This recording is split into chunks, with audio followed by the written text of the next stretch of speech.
A new state database could change how Nevadans shop for legal weed, giving customers and police a closer look at what's in each product. The Cannabis Compliance Board has launched the Metrc item catalog. It's a public online tool listing nearly 50,000 products sold at licensed dispensaries and consumption lounges.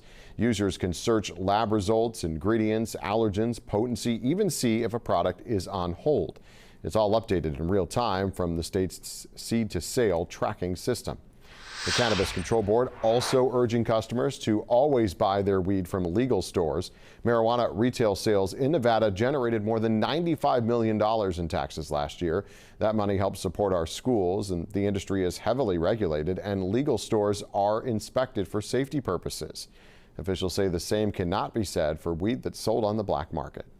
The illicit market, which includes both actual cannabis that's being sold by drug cartels, being delivered to hotel rooms, which legal cannabis can't do, and other things. That's a big chunk of the market, and of course that pulls away from taxable sales. Officials say marijuana is considered a Schedule I narcotic by the federal government. That means marijuana businesses can't deduct standard business expenses on taxes. These businesses also can't work with some banks, and they may also have limited bankruptcy protection.